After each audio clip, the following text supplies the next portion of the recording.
Hey guys, and welcome back for another tutorial. Today I'm going to be showing you how to make bath bombs. I thought this would be such a great gift around the holiday season to give with maybe a little toiletry bag made by one of my tutorials. These are so super easy to make, and you can get all the ingredients off of Amazon. Now, of course, with all my tutorials, I will have the ingredients lists and links where you can get everything over at the blog post. And it's very, very simple and easy. I've never made them before. This is my second time making them, and I'm kind of addicted. And the kids love them. So for this recipe, you're going to need baking soda, cornstarch, Epsom salts, coconut oil, which I've melted down, citric acid, and then you're going to need your essential oils, which you can just choose the ones that are your favorite. Make sure that they are okay to go on your skin also. And then you'll have the molds, which I can get, you can get over at any local store, or you can get them off of eBay or Amazon. They're super cheap. And then you will need a colorant, which I didn't show, but I am using just regular food grade food coloring, or you can use maca powders, which are just a colorant maca type of, I don't know. You'll see it. I'll have a link for all of that.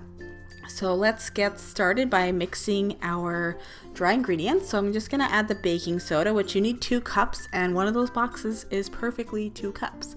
So I placed in 2 cups, 1 cup of cornstarch, and 1 cup of Epsom salts, and 1 cup of citric acid. I'm going to go in with my spoon, and I'm just going to mix up the dry ingredients.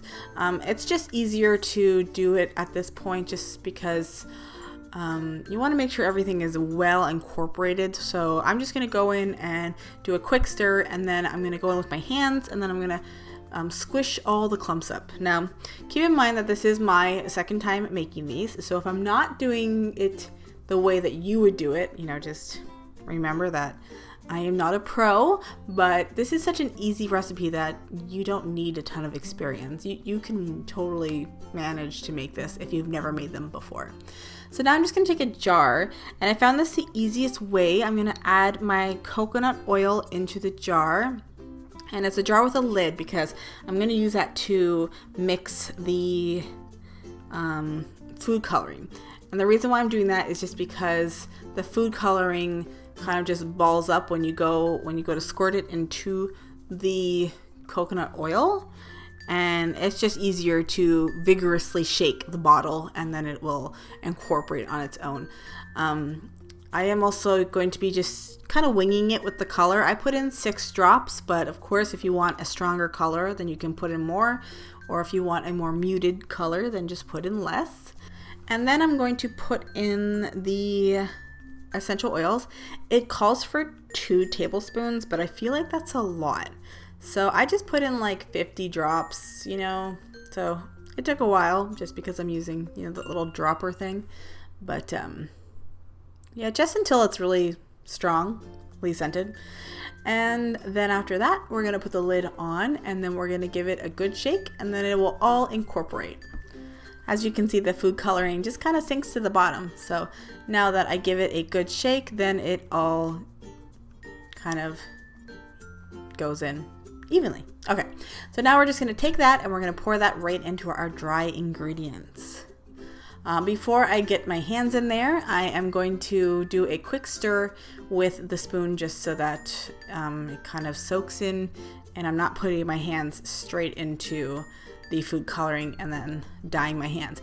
And I'm actually quite impressed that my hands don't get dyed at all from this. So if you want to wear gloves, you can. I didn't really have any problem with any of the ingredients on my hands, so I don't really know about the citric acid, if that will bug your hands. I mean, it's such a high concentration, of course, so that's what I was kind of worried about, because of course if you just put it in the bath and it gets diluted and then it's fine, but no, it was actually fine. So yeah, I just mixed it as best as I can, which I do it for a little bit of, a little while, just so that I can make sure that it's really good. And then you basically want to just be able to squeeze it in your hand, and then it will kind of form a little ball or a clump there. And then you're going to choose the size bath bomb that you want to make. So with these ones, you just want to just want to try and see what happens first. You might need to add a little bit more oil depending on, your measurements, your measuring cups and everything, because this might happen. This happened a lot for me in the beginning and it was a little frustrating. So I did just add a little bit more coconut oil just to make it a little bit more moist. But after a while, you'll get your technique. At the beginning here, I wasn't really forming a technique. I was just kind of squeezing together. But in the end, I did actually realize that if you really give those bath bomb molds a good twist, like a lot, like back and forth, twist, it actually makes for a really good bath bomb. So, you'll just kind of figure it out, and it takes, probably like 20 bath bombs until you finally get your technique down. But, and you also don't want to pack it too much, just because I find that if you pack it too much, then it kind of pushes against the edge of, or the, the walls of your mold, and it really kind of doesn't want to release from it. So, just enough to be able to form the ball. And yeah, so you can of course make, multiple batches, and then you can mix your colors, have, your bath bombs be half one color, half the other, mix your essential oils, there's so many different types of things, or you can hide little gifts inside for the kids, or, there's just so many ideas on Pinterest. Just go and look. And this is such a fun and easy project.